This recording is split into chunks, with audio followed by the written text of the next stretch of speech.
Good morning, everybody. I'm Captain Tommy Scoville, and you're on the lifeboat. I was about to say good Monday morning. I'm pretty sure it's Tuesday, though, right? Isn't it Tuesday? Holy hell, is it Wednesday? It's Tuesday. All right. Well, good morning, everybody. I'm glad that you're here. Really, I am.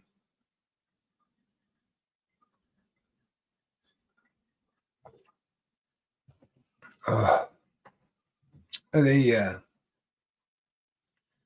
very unusual dream last night. But before I get rolling on that,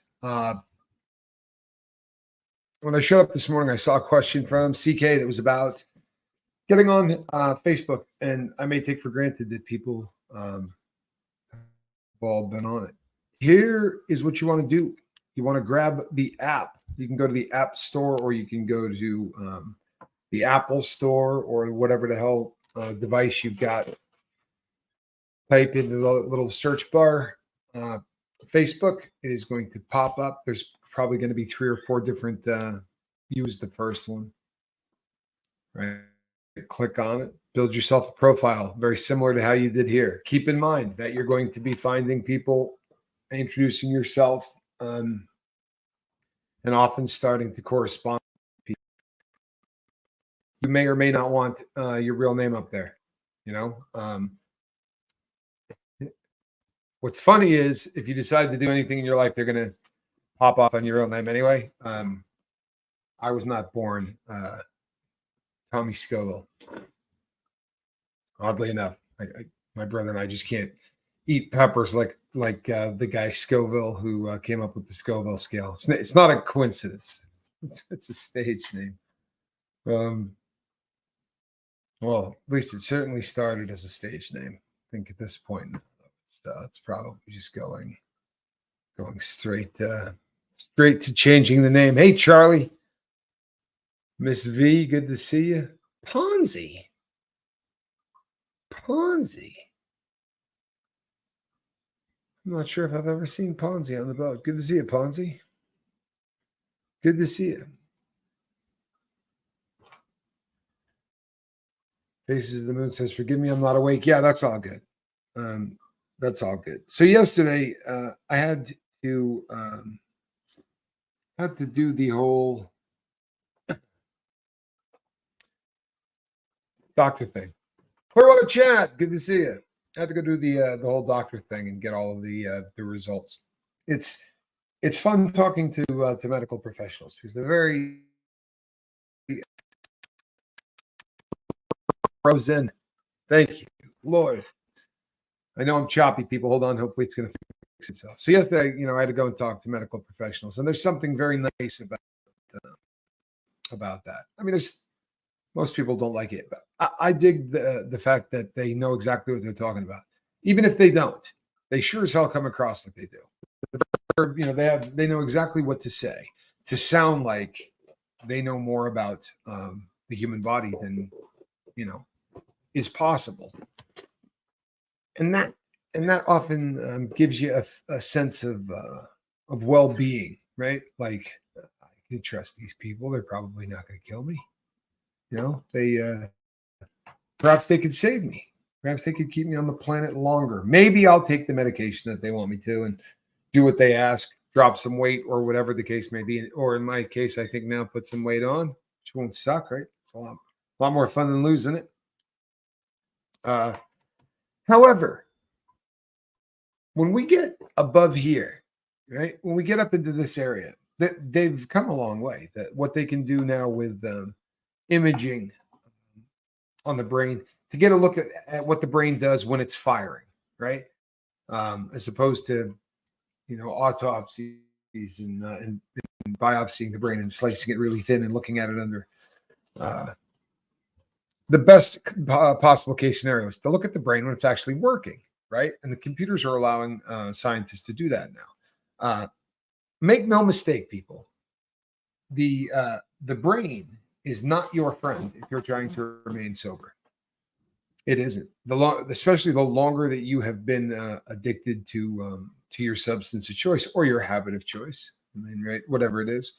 But the longer that you've been doing it, the more trouble. Kathy's on the treadmill.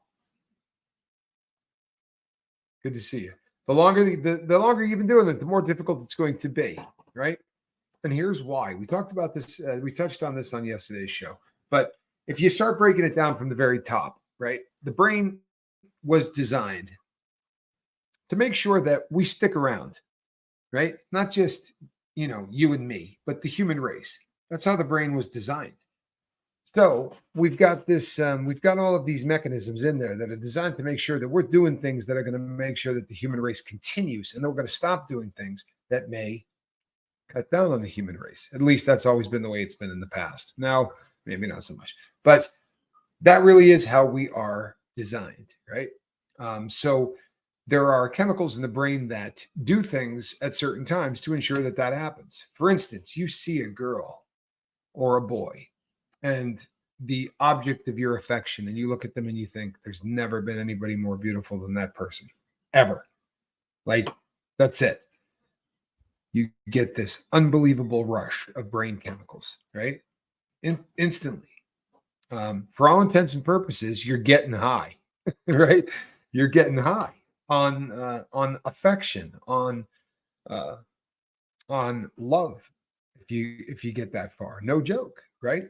Oxytocin plays a huge role in that, but there's a ton of brain chemicals that get all cocktailed together when a person actually starts to fall for another individual. There are a whole host of things that are supposed to happen in the brain. That's one of them. The reason being, we're supposed to fall in love with that person, and in theory, we're supposed to procreate, keep the race going, which is why they made sex not uncomfortable, but a heck of a lot of fun. Right? They had the right idea, and all of the release of brain chemicals to make it more fun.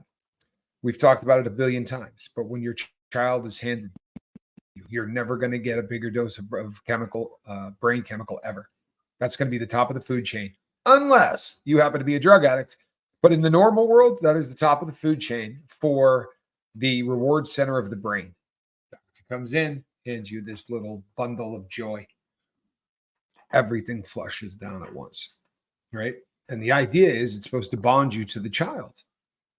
And if those chemicals didn't happen when that child started making a mess and screaming at all hours of the night, we probably would just sell them or throw them out.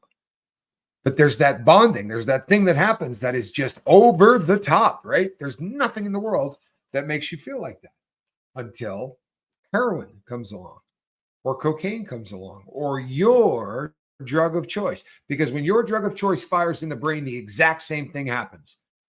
The malfunctioning reward center of your brain straight screws up and does what should happen when the doctor hands you your baby.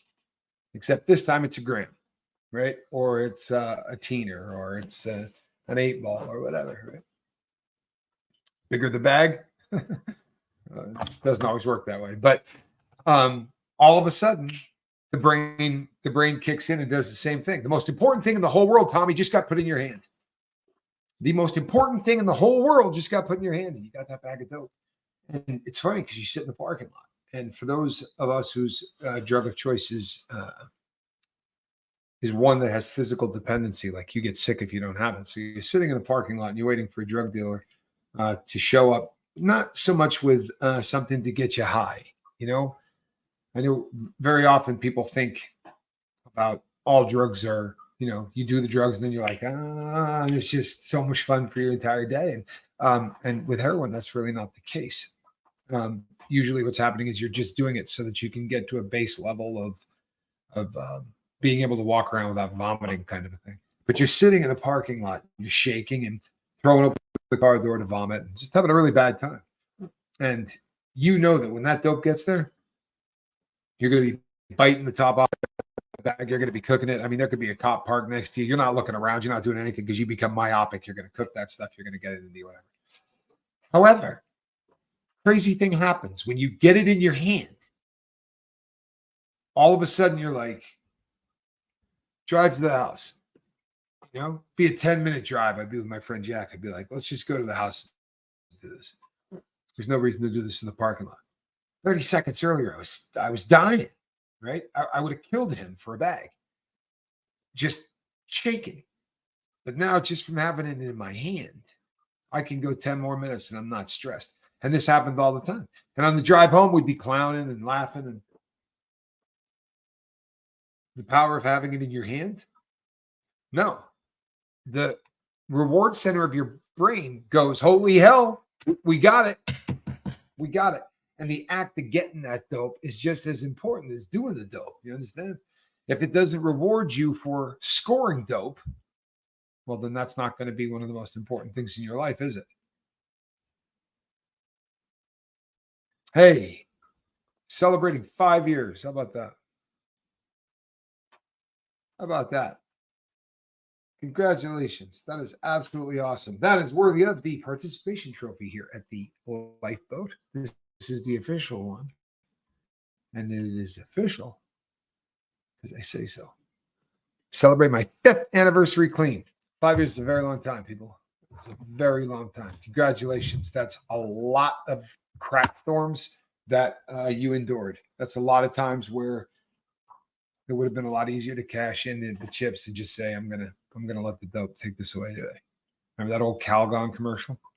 Calgon, take me away. It was like this person that needed a bath really badly.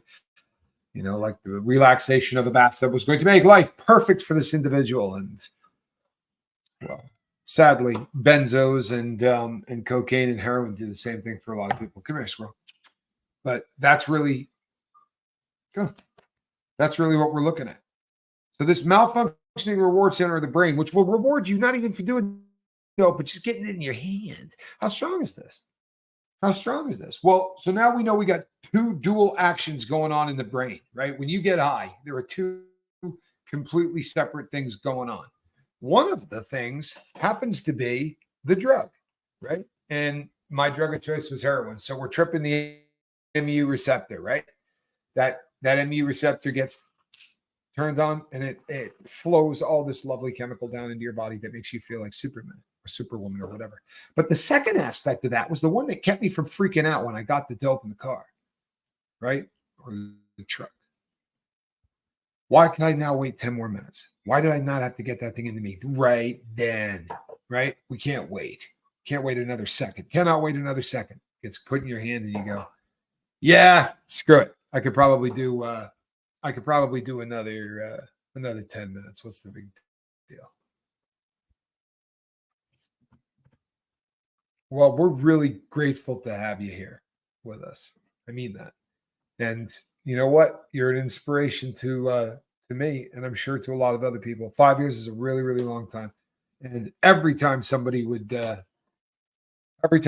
gets there, it's exciting to me. You get to 5 days, I'm excited. You make the choice, but 5 years is amazing. Gypsy Daisy said, I used to feel better when I'd get the call from my dealer. It was weird. No, and I mean, here's the thing, right? We can all have a very legitimate discussion. How many of you end up on the toilet instantly, right? Instantly. Dealer puts a bag of dope in your hand and what happens? Right to the bathroom, instantly. Because your body goes, whoa, the vagus nerve, like everything kicks in all at once. Your entire, every part of your being is now myopically focused on this.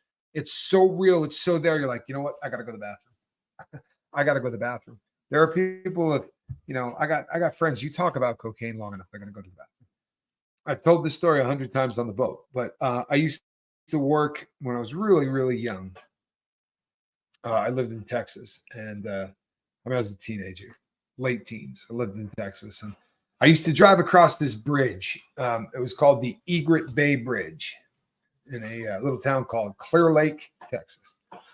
And I would drive across the Egret Bay Bridge from the League City side toward NASA, right? And as I would come across the top of that bridge, on the left side of the road was a woman who she used to be a Miss Hawaiian Tropic model and a massive cocaine dealer.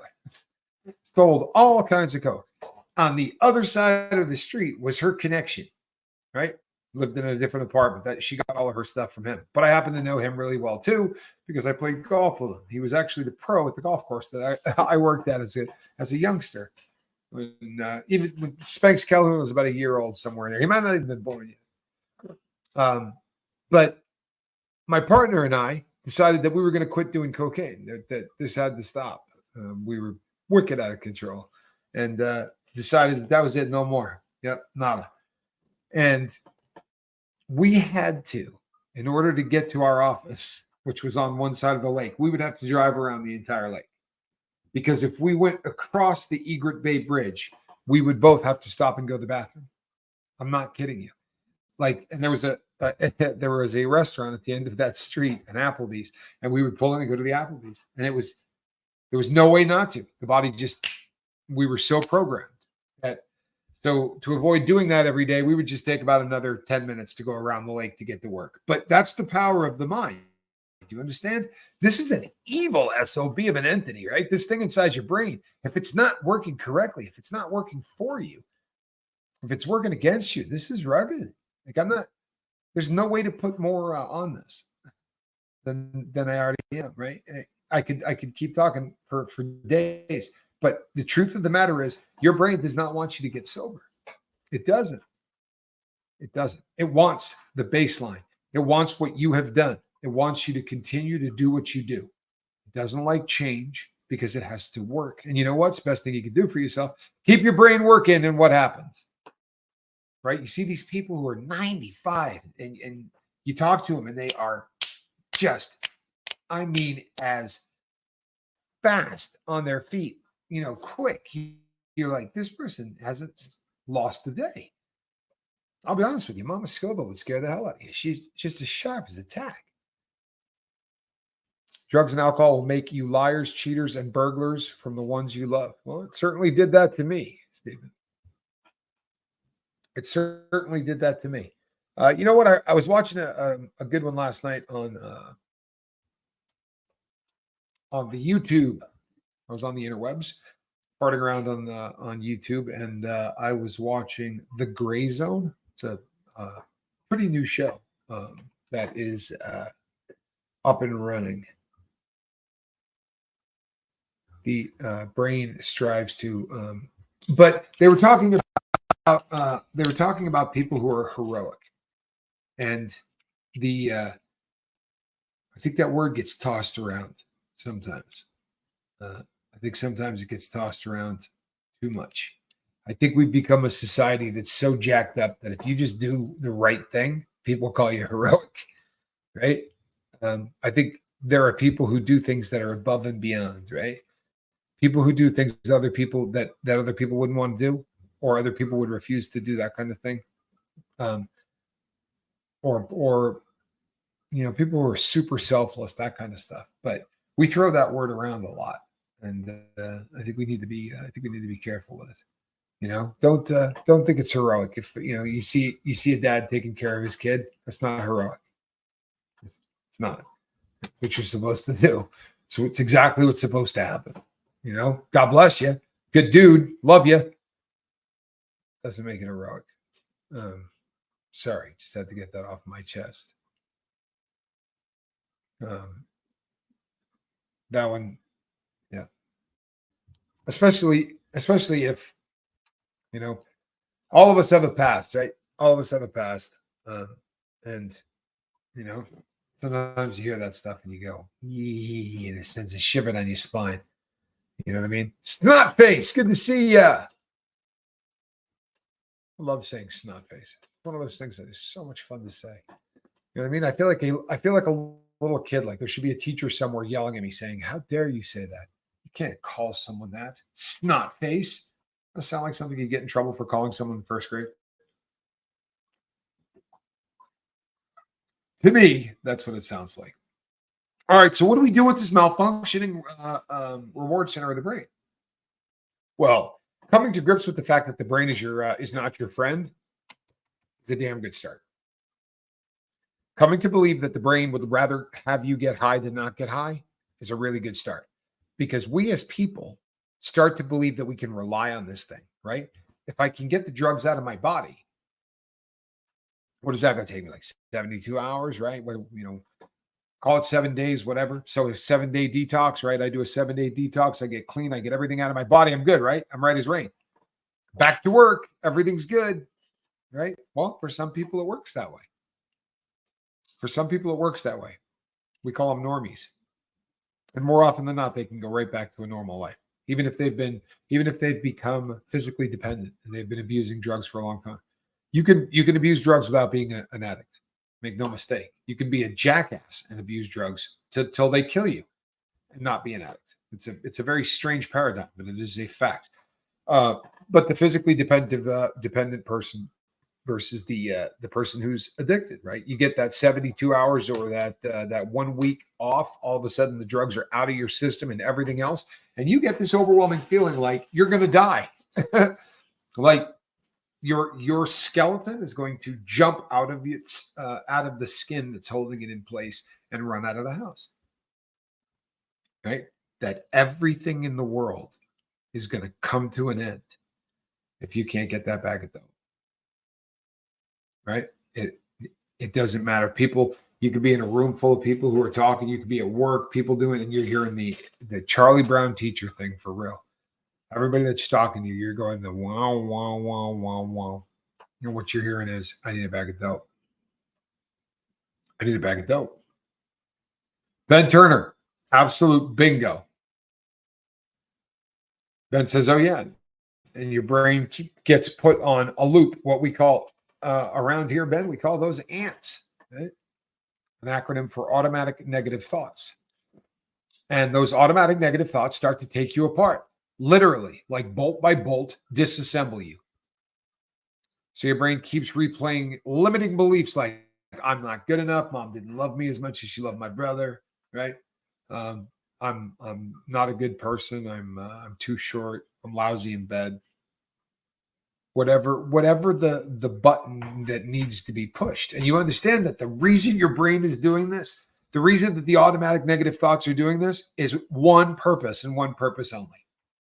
And that's to get you to go back to the status quo. Right? For real. And I'll I can tell you that I can prove this to you. Go back through some of the thumbnails and you're going to come to a picture of a guy on skis upside down with his legs crossed. That's me. I did a lot of that, and I got injured a lot.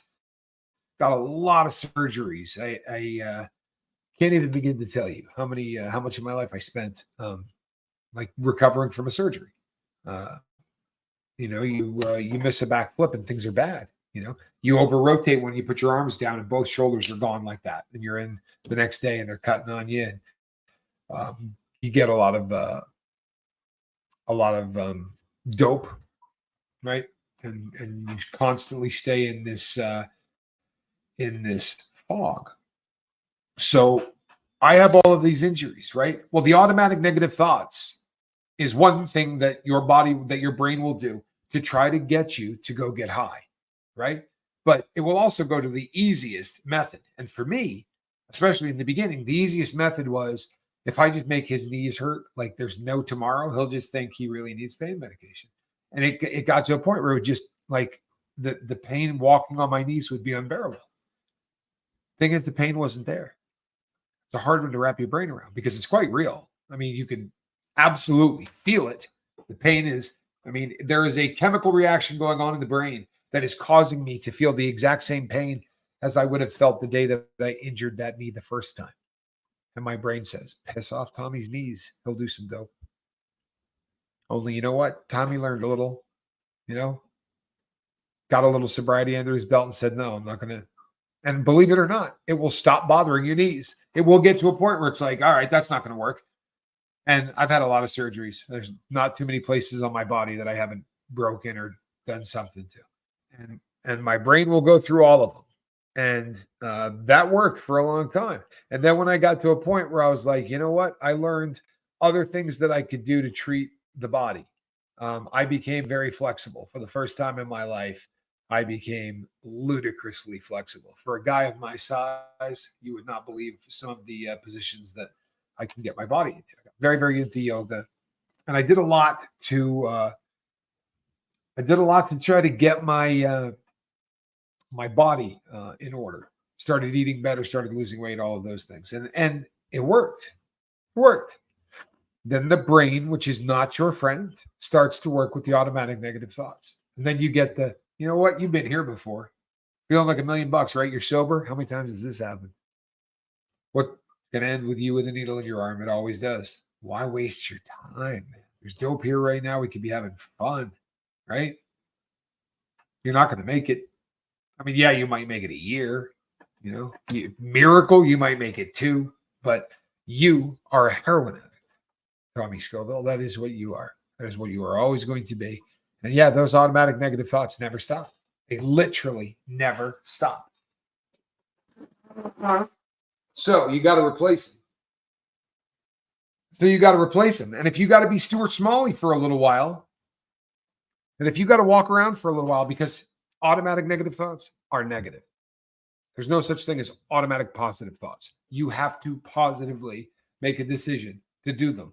You have to be proactive and say to yourself as you're walking around during the day, you know what? I really am good enough.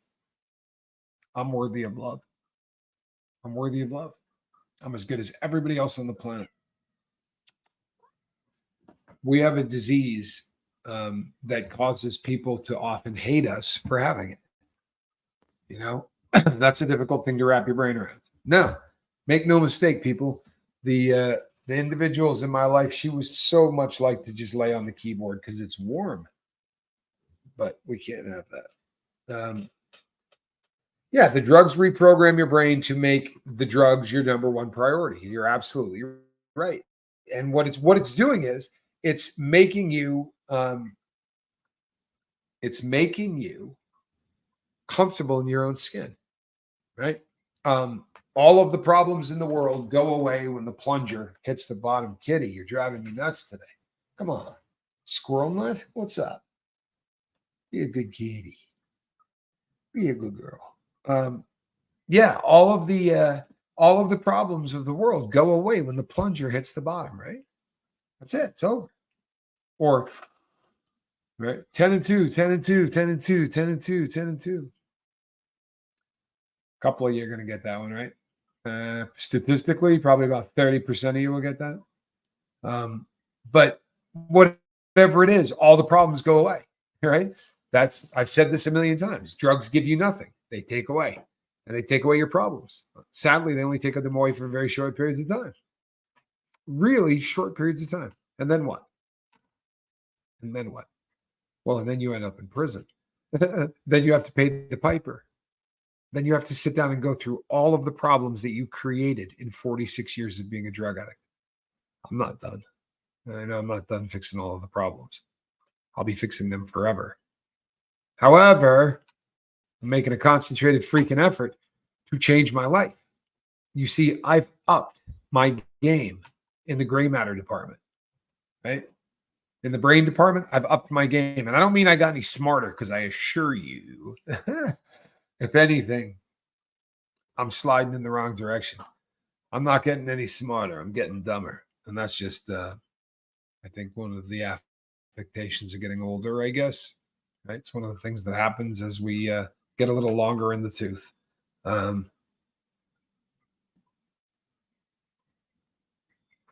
like that, V. I really do.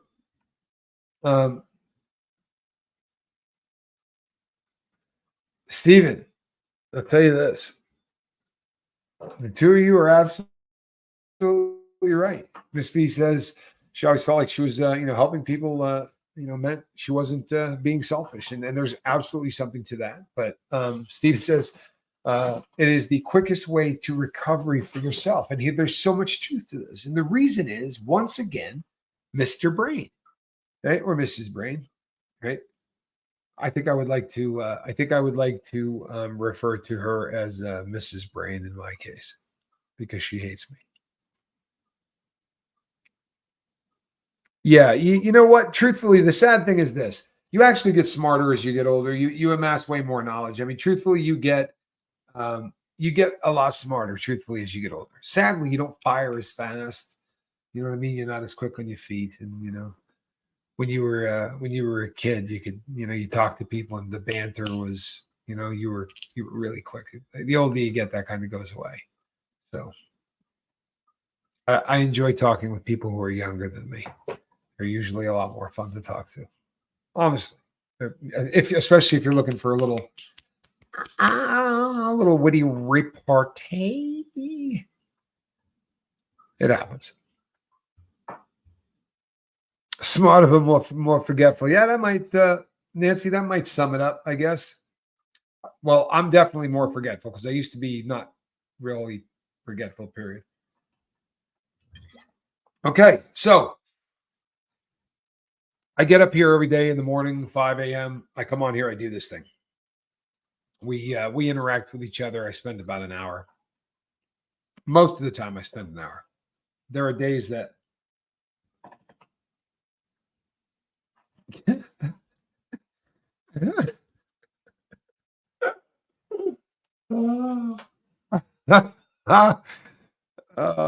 yeah, I can't remember math, but I can remember every word to the Love Boat. Well, of course you can. That was a great theme song.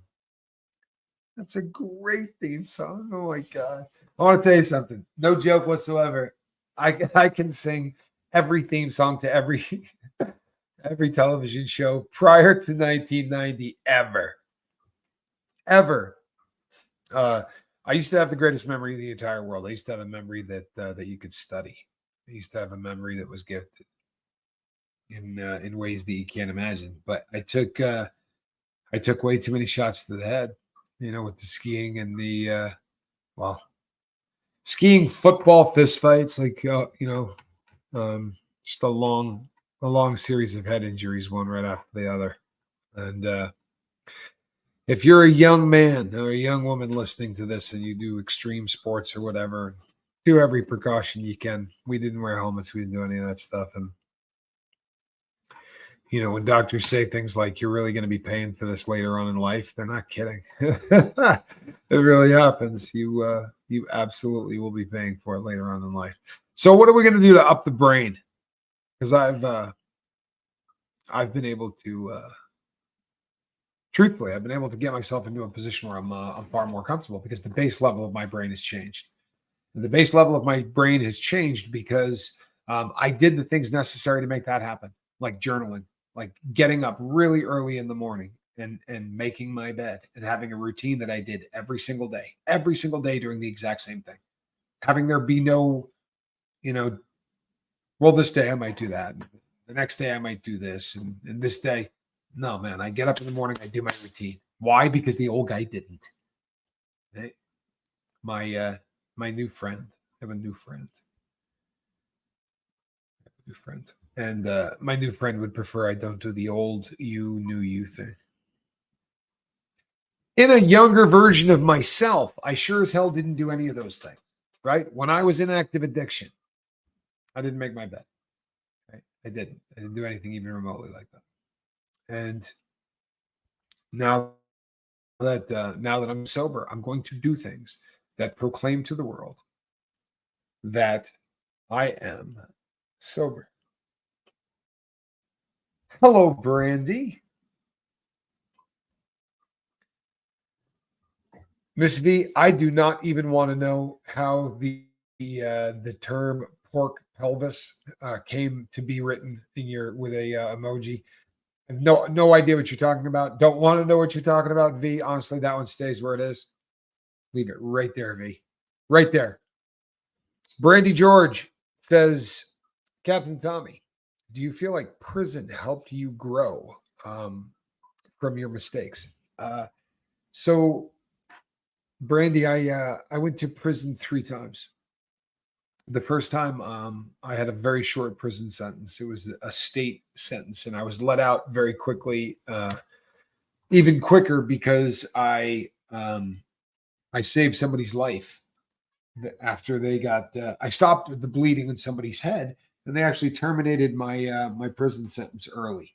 So, and I didn't learn a damn thing in that sentence at all.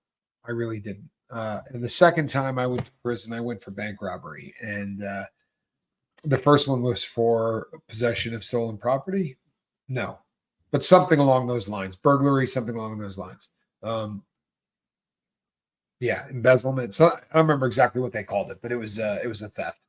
Uh, the second time I went for bank robbery, and you know what? I had someone on the outside that loved me. I mean, really did loved me, and took care of me and was there for me, and it was it was not hard time. It really wasn't.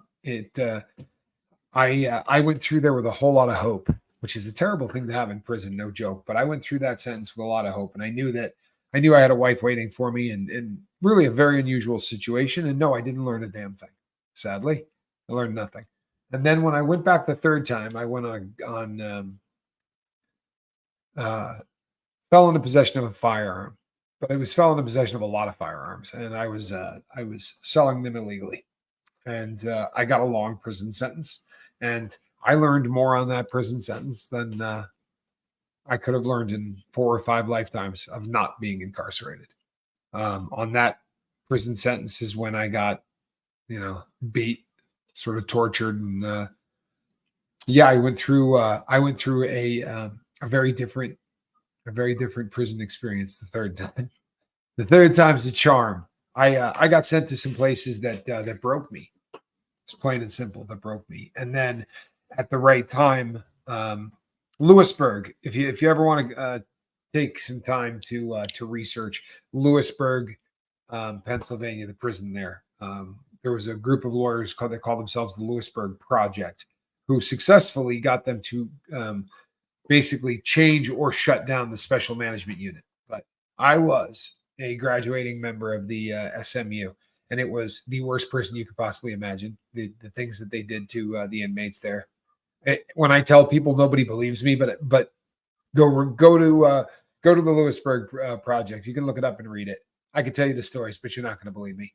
No matter what happens, you're not going to believe me. So it would probably just be best if you really want to hear some good ones on Lewisburg, just go look them up, because they're just. I'll toss you one just for laughs. I'll toss you one. There was a guy, pill call. You never leave your cell for any reason in a special management unit. You don't leave your cell. If you do, you go to another cell outside, right, for 1 hour a day, but you don't ever get out. And that means everything has to go through a small hole in the door, right? They call the bean chute, or the food hole, the chuck, whatever. Um, but so they open up the food hole, and they hand you medicine through there, anything like that, right? So the medicine guy comes. Well, there's some heavy dope on that, right? There's some medications on that cart that are narcotic. There are some people there that are actually on narcotics that need it because they are psychotic, and they're taking some heavy stuff to keep them from killing their cellmate or whatever. The guy across the hall must have, he had planned this very carefully, but as the guy came to deliver the pills on this little rolling cart, he slimed him, which is a prison term that Russ is familiar with. This is the grossest concept in the history of humanity. It is the mixing of the excretions of the human body, right? Both of them made into a slurry, kind of a disgusting. Anyway, and then they squirted this. The inmate squirted this at the guy, who obviously jumped back because he doesn't want to be covered in feces. But as this happens, the hands come out. The guy grabs everything he can off the cart. He's pulling all of these, and they're on these blister packs. So if you're getting 30 Valium a month, there's 30 pops on the blister pack, right, with your name on it. And every day they come and they pop one out. He seals everything off of the cart, and then he covers the window with the towel, right, and jams a mattress up against the food check, the hole in the door. Pretty disgusting. So disgusting, in fact, that was the last day that the guy that was doing med call never came back to work. He said, "That's it." Well, I was standing there when he said it. Right, he was right just on the other side of my door, and he went, "Yeah, I'm done. Never coming back. Screw this." But I mean, the end game is what? You're going to get high. What's the end game? Because they're coming in that cell. And when they come in that cell, nothing good is going to happen to you, right? So what's the end game? You get to get high once. So that's what he was willing to do. They put him in a room on what looked like a cross, like you would, exactly what in the shape of a crucifix, made of concrete and wide enough to be a bed. Right, so you got a bed on this side. So your arms are out like this, face down. Right, they've got this cat handcuffed like this, face down, and 3 times a day they will bring him his meal blended together into a shake, right? Like a Nutri shake. But it's whatever you're getting. So throw in the hamburger, throw in the French fries, throw in the pickles, throw in all that, blend it up with a little bit of water or some protein powder or whatever, and have at it. There's your breakfast, lunch, and dinner. And they left him like that for 2 weeks. That man did not use a restroom for 2 weeks. Everything he did his business there. I'm not kidding you. And when they got him up, they marched him up and down the hall a few times so that everybody could see him. This was Lewisburg. And as they were marching him up and down, and his pants were around his ankles because they probably had about 30 pounds of excrement in them at that point. And as they marched him up and down the cell block, saying, "This is what happens when you F with the staff members. This is what happens if you F with a staff member." I knew this idiot, by the way, who did this. I didn't know him beforehand, but I got to know him afterwards. And I'm talking about days and days down the road, because I was there 18 months. But long after everyone had forgotten that had even happened, the marks on his wrists and his ankles are going to be there for the rest of eternity. I mean, they're never ever going to go away. It's absolutely disgusting. But yeah, I met a guy in there that that understood the concepts. All of the ones that I talk about on here, I'm just parroting things that I learned from someone else. And his name is long and has many syllables in it, but it starts with a Q, and that's what he goes with. He goes by Q. But we spent a great deal of time together in law libraries and sitting out on the tier, which takes, I'm telling you, it's not an easy thing to do in a federal prison for a white boy and a black dude to sit down next to each other in a day room and spend 3 or 4 hours going through a book or doing whatever. Nothing good comes of that, to be really honest with you. I put up with a fairly substantial amount of BS because of that, and so did he. But well worth it, because here I am, and someday he will be here too.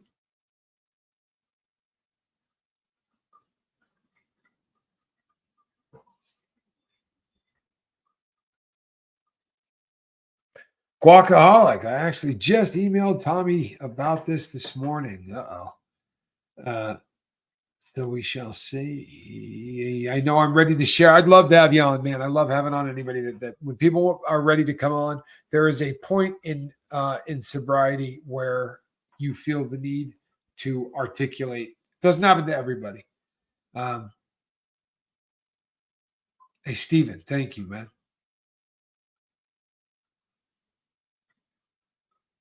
Thank you. I appreciate that, man. I really do. More than you know. More than you know, man. I really do appreciate that. Yeah, I'd love to have you on, Guac. If you sent me some stuff on that, I'll get back to you on it for sure, and we'll get something set up. I am of the firm belief that doesn't happen to everybody, but it happens to a lot of people. That you get to a point where you're like, I have to talk about this. I have to get this out. You start to feel like everything that you went through will not be worth anything if you don't share it. Because if you share it, there's a chance that somebody else avoids it, right? Think about Frodo, Lord of the Rings, right? He carried that ring for the entire book. Yeah. If you rewatch that movie sometime and think of the ring as addiction, and then just watch the entire movie and think of the ring throughout it as addiction, and it will blow your mind. It's a pretty heavy deal, and there is definitely reason to believe that J.R.R. Tolkien may have had may have struggled with substances at one time or another. Candy's Life, did I get your message? You know what? I don't know anybody by name, so um, I don't know. I'm sorry. I will if I haven't, I will soon. I mean, people, I'm usually about 8 days behind um with emails, usually about 8 days behind. Uh I was doing better for a while and then the health thing kicked in and um you know it all kind of went a little bit squirrely that way. But yeah, I would love to allow people to come on here and tell their stories. It was huge. Why would you do that, V? The Frodo thing was a great. You had to bring up the very large arachnids. You had to go there. It's just who you are, V. It's who you are.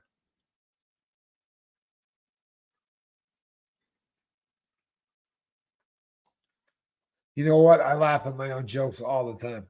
I really do. And sometimes I laugh at jokes that I told like 6 days ago.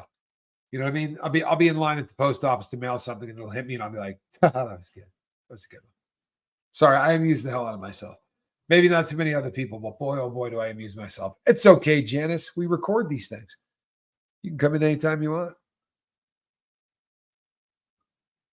It's convenient that way. Seriously.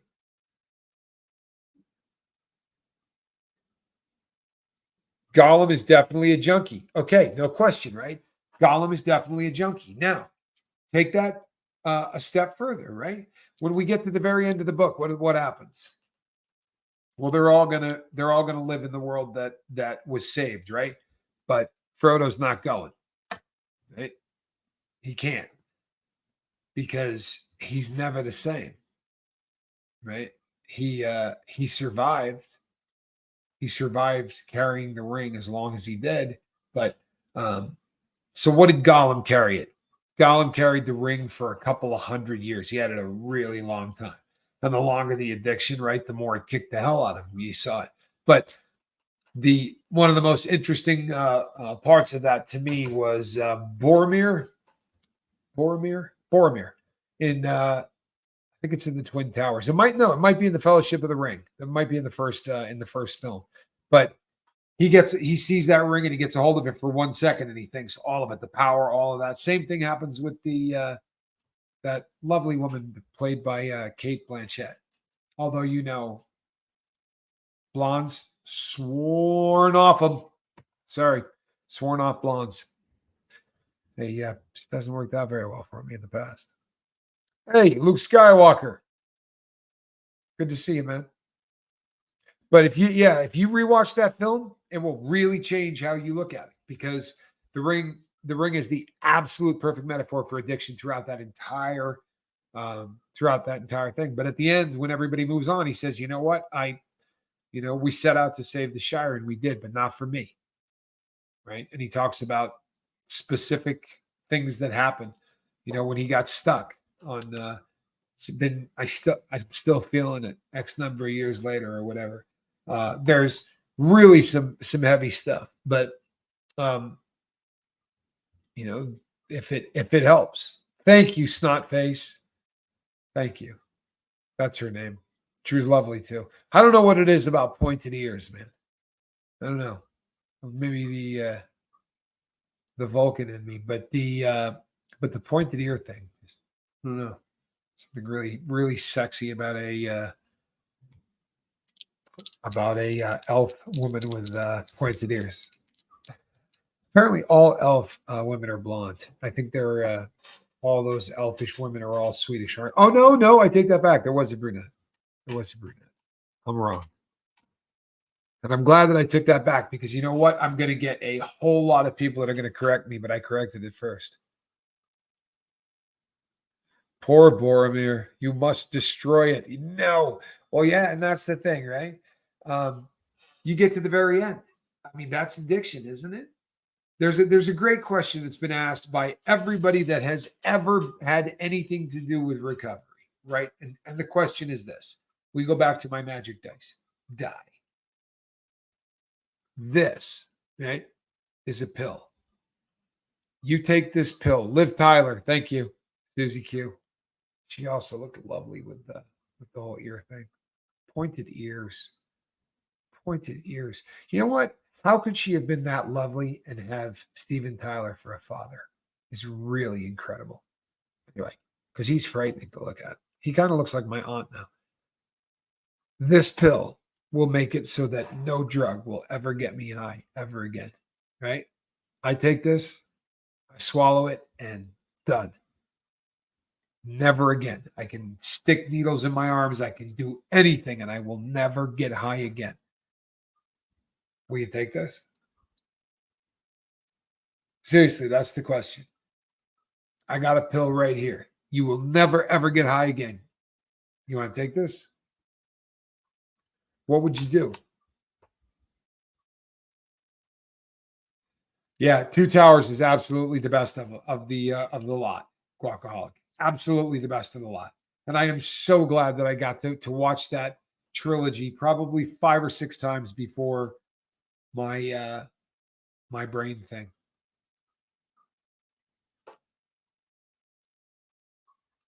I think Ben Turner. I think Liv Tyler's mother was BB Beal, if I'm not mistaken. I think her mom was BB Beal, and BB Beal was a supermodel.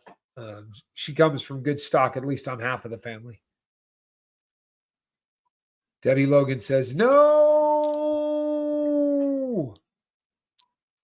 Joy Loves Music also says, no.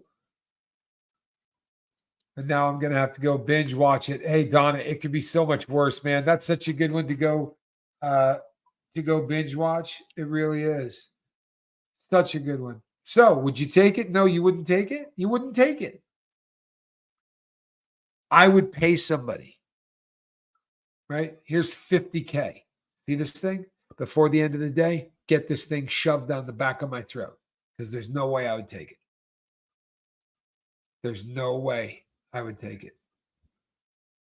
Right. But I would want it so badly down the back of my Debbie, the pill, all the pill does is eliminate any drug ever working on you ever again. It's a hypothetical pill, right? It's actually a dye from a casino that has been closed down for about 50 years, 60 years. I started just to screw around a little bit, doing a little bit of collecting on old.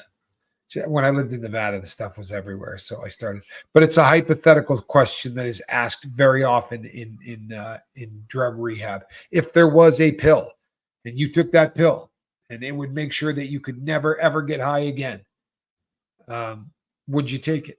And I don't know that I could get myself to take it, but I sure as hell would want to. But I'd probably have to pay somebody to shove it down the back of my throat because I just don't think I would be able to do it.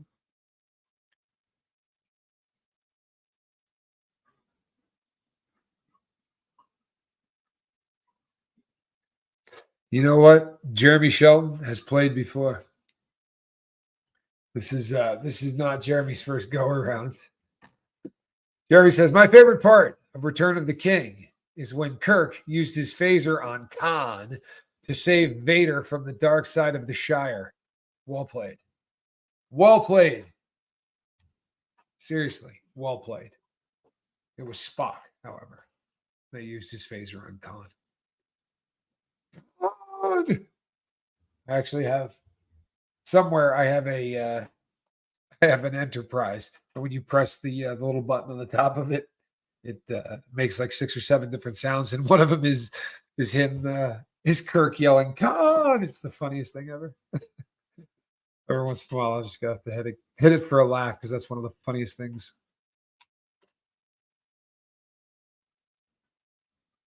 Yeah, that's pretty good.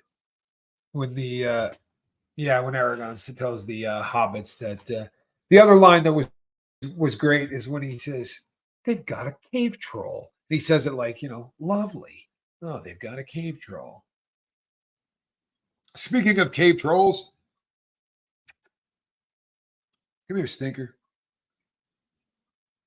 Boy, she has just been in a mood.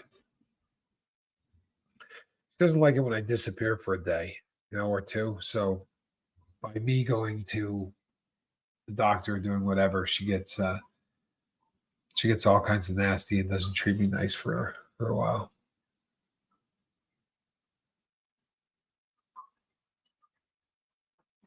Debbie, I love that answer. I love that answer. There's always a repercussion. Everything has a price. Better to have trust in yourself, just in my opinion. Solid answer.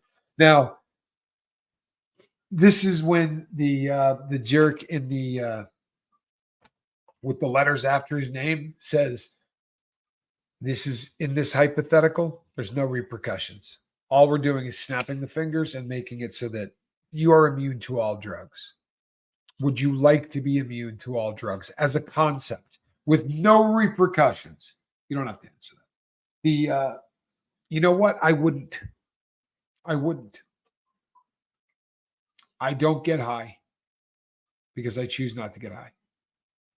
I would love to for drugs to not work on me. I think that would be great, but there's no way I could take that pill. I couldn't. There's too much of me that is too hardwired to want to catch a buzz to ever be able to put that pill in my mouth and swallow it. And I'll tell you something, the way that I upped my brain chemistry, the way that I upped my base was by getting intimately involved with people who are trying to get sober. I spend the vast majority of my waking hours talking with people who are trying to get sober. And when we're successful and somebody is able to turn their life around, you get such a feeling of joy from that. Seeing somebody that was just at their wits' end and is now, got their own place and just got their own car and things like that. It's amazing. And we've had people, I've had people on the lifeboat who sent me an email that just said, you know what, you're not going to see me in the comments section anymore. I'm moving on from the boat, but I'm sober and life is good. And they come by about once every 6 or 7 months just to tell us that things are still good. Love that. I do. I mean, it's sad seeing people leave, but if they leave because they feel like they got everything they needed, man, oh man, that's awesome. Boy, fur babies absolutely know when you're sick. They absolutely know when you're sick. They know your moods. They know when you're bummed out. Um, they know when you're really like when squirrel. If I'm really not in the mood to play, squirrel knows. Like it's never something that she will push me to no end. She will bring things into my bed that she wants to play with all night long and wake me. But right when I get to that point where I'm like, you know what, we're not doing this anymore, she'll just walk to the bottom of the bed and fall asleep. She's a pretty smart cat. Your cat would come running when you cried. I do not doubt that at all. The other thing too is for my cat, the absolute kryptonite is if I lay on the ground. If I lay down on the ground, the cat freaks out. Like what has to be there instantly to see why the hell I'm laying on the ground. You know what, Debbie? Everybody has the right to their opinion in either direction on that one. And I'll tell you something. I sure as hell would never tell anybody here from this chair, um, because it just causes such a fecal matter storm that I don't want to have anything to do with. I really would like to kind of keep this baby focused in the near future on living our best lives. There's going to be we're going to see some tomorrow's going to be a little bit different, people. I'll tell you tonight whether or not I'm going to be doing the morning show. I don't think there's going to be a morning show tomorrow on account of the fact that I am going to be going on with Matt Cox. I'm going to be doing that interview tomorrow. I don't think it will show tomorrow. I do not believe that they. I don't think they go live. I think it's recorded. I'm not 100%, but I think it's recorded. But I will let you know. I will let you know because I'll learn more today. So tonight I'll let you know, and I may be doing a third broadcast today during the day for a major announcement. All right, I don't have a major announcement. You know why I did that though? Because there's somebody out there right now that would be really scared by my major announcement. I just wanted that person to be a little freaked out. You know, oh God, Tommy, don't make a major announcement. Oh yeah, no, it's coming. A major announcement's coming, whether you like it or not. Yeah. So put that in your what? Yeah, we can't say that, right? It's a drug channel. You can't put that in a pipe and smoke it, can you? So put that in whatever you do and take it somewhere with it. I'm Captain Tommy Scoville. Have a great day. We'll see you later.